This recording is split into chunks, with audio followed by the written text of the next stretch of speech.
I'm like, surely there Or has as to my be a friend, point where anecdotes become data when you have. well, there's a thing a good friend of mine, Dan Barkay, says, which I love, which is that correlation does not equal causation, but it's correlated with causation.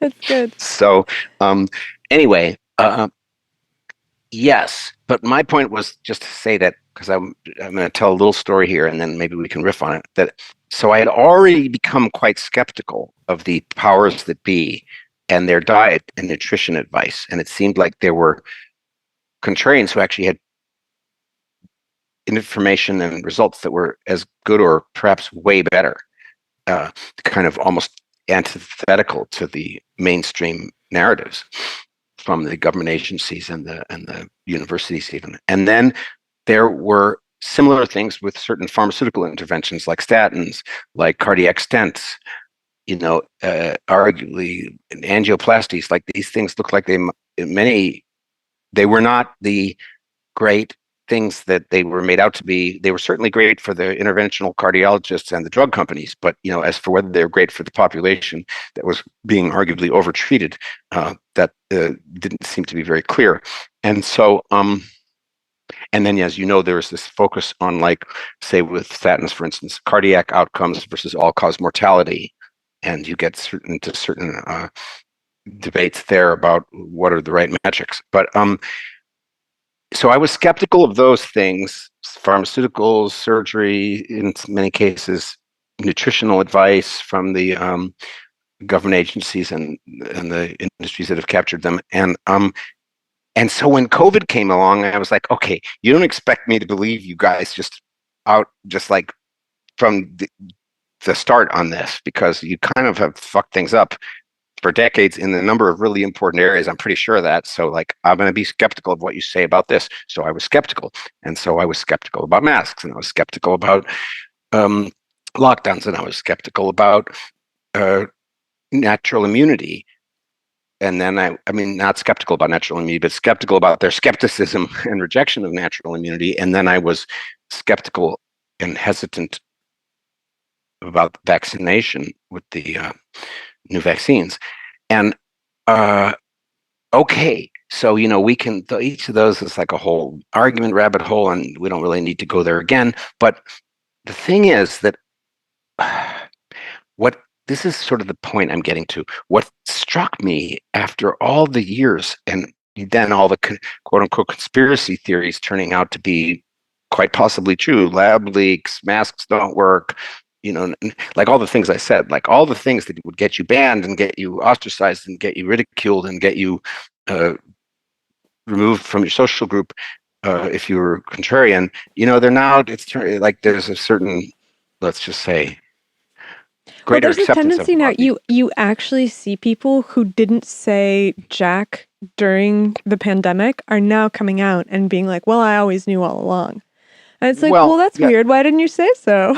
Well, look, okay, why didn't you say so? Because you'd get canceled and lose your job or your friends or your family if you said so. Another reason is that you didn't know, like even me, at the beginning, they made it seem like it was the zombie apocalypse, and they made everyone so afraid that we all started off pretty afraid, and then different people sort of popped out of that fear in different amounts at different times. But the other, I mean, and a lot of people, they might have said they always say this. I always thought, I always said, and then people will like post some tweet that they had about how vaccinated people should be, how unvaccinated people should be put in jail.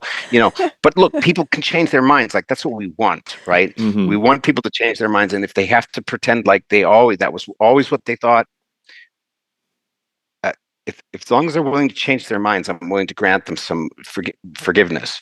Now if they were busy violating people's rights and forcing them to undergo experimental dangerous procedures and devastating the economy out of with bad ideas, bad information, drunk on power, that's another story. Those people should be held accountable. But your average reporter or something like that, I don't know. I'm not one of these. I don't believe in an amnesty for COVID. COVIDians, like COVID panic people, doomers. But COVID doomers. But I do believe in the Truth and Reconciliation Commission rather than a Nuremberg situation, except in very few cases where I think arguably one might wish to hold certain. It's really scary if we don't do something like that. If we don't actually address these on a national platform, what went wrong, what was crazy, where the capture points happened. If we don't discuss those, it's going to just keep happening. Yeah, it certainly is.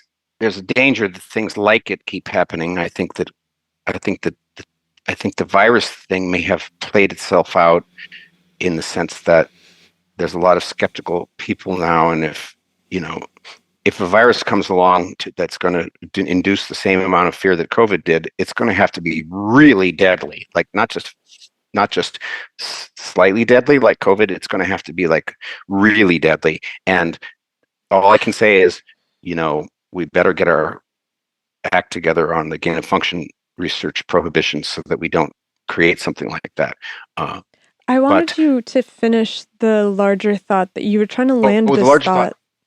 Yes, I will. Okay, here's the larger thought. So what was surprising to me, I travel and associate mostly with very intelligent, open-minded people. And I was utterly shocked at how many of them, such a large fraction of them, were acted what I thought was close-minded and unintelligent around COVID. And,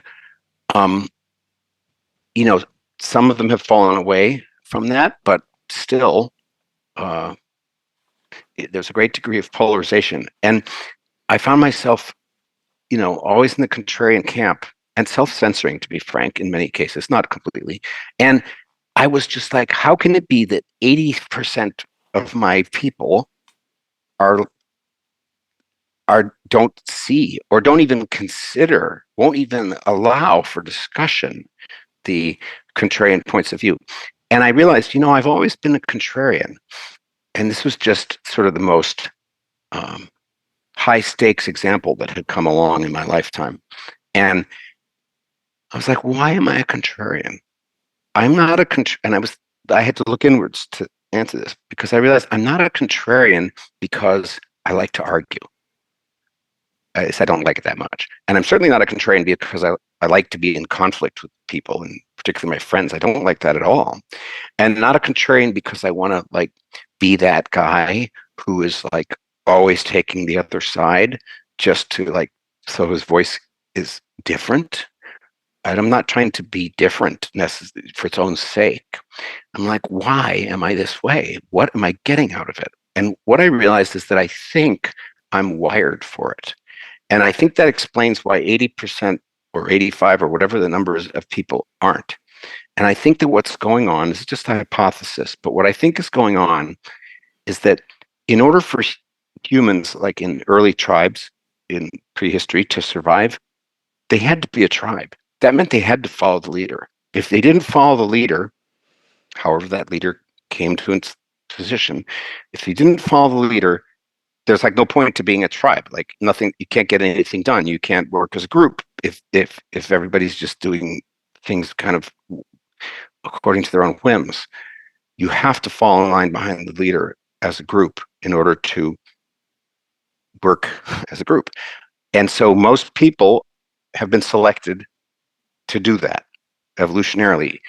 But there's a skinny little tail of people where there's arguably an evolutionary advantage to having a few people in the tribe who wander off in a different direction and look for new things and find new things and try to bring some of the cool things they find back to the tribe. Because if you don't have that, nothing ever changes. Nobody ever gets, nobody ever gains in there.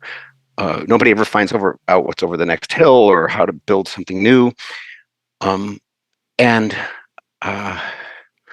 So I think that a certain number of those people, but a small minority, are kept around by evolution, if you will, because it is advantageous. But they can never be the majority, because if they were the majority, the whole group would kind of go fragment. Now, the last thing I want to say about this is that there's another flip side to this, which is, why am I a contrarian in many cases? Because I have a lot of smart friends. And if they're busy on the mainstream narrative, looking over here, on the like big hump in the curve where most people are looking, I'm like, I'm not such a genius that I'm going to go where everybody else is looking and find something new and valuable. That is highly unlikely. I might be better off going where very few people are looking on the tail of the curve, because at least nobody's looking there, you know? And so I might find something useful. So those are, this is sort of a bittersweet message. It's like, why didn't majority of my friends wake up? Because they're not wired to look at contrarian opinions. And that is both satisfying in that it explains it, and dissatisfying in that it seems to be kind of like a fact of nature.